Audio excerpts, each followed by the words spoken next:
There's nothing like being in charge of your own life. In our next story, we talk to Peter O'Flaherty about the sense of control he enjoys now that he organises his own caregivers.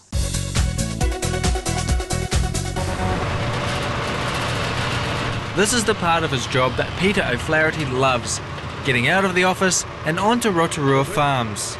I really enjoy working with the rural community. They're very accepting of just who you are. They're not fazed by wheelchair or disability at all. You know, farmers have dragged me up to the top of a hill on field days. They're really good because they give you the borax at times, and I've always enjoyed giving it back. And when do you start milk pickup? We start tonight. So that's basically a month early. Month early. Peter runs an agricultural training program, a position he's held for the past 4 years. Now, have you got all our trainees enrolled? And where are we with those career plans? Getting a job was hugely important to my rehabilitation. It gave me a reason to get up in the morning, and it's kept me involved in my community. It's kept me thinking. It's kept me active. So you come in to see about the farming course. Yeah. Getting up at 5 in the morning won't faze you, James? No. Peter is tetraplegic following a rugby accident 34 years ago. Well, when I broke my neck in '73, it was prior to ACC, and I was basically told that I was going back to varsity to finish my degree, which I did. My classmates put my name on a list to get a job with the Ministry of Agriculture. I told them they were bloody stupid at the time, but they still pushed me along for the interview. Peter needs daily help to get him up, drive him to work and help him around the house. For years, organisations effectively called the shots when it came to caregivers. Jenny is one of a team of people who care for him. Peter's taken a business-like approach to their role and calls them his PAs, personal assistants. Peter's a poster boy for individualised funding.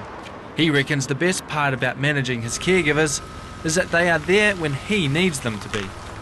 Because I can't live without them, so they are as important to me as a very good PA is to a CEO. I rely on those people to come in and be available at the times that they're rostered to be on. Peter's always had a unique approach to caregivers. When he went flatting, he negotiated a deal with flatmates. They got free rent in exchange for helping out with daily tasks. District nurses would come and get me up every day of the week. And that system lasted for the best part of 16 years. It was great when I was in my late 20s and early 30s, but as I got older, I found it more and more difficult. A few years ago, Peter got to the point where he thought he was going to have to head into a rest home. But he discovered he was eligible for up to 40 hours of care each week. But he was still stuck with people he hadn't actually chosen.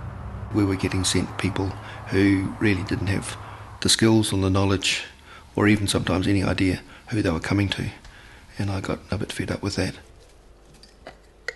Then he heard about the concept of individualised funding. Peter receives bulk funding through the Bay of Plenty CCS. They do admin, but Peter decides who he employs and what hours they work. It took a while to work out the budget and contracts, but Peter says it's paid off. The individualised funding packages, it has given me a huge improvement in quality of life. It's given me choice over carers, and also it gives me much more ability to use the hours how I need them to be used. It all adds up to giving Peter independence. It gave me a huge sense of independence and the quality of life that I never dreamt would be possible.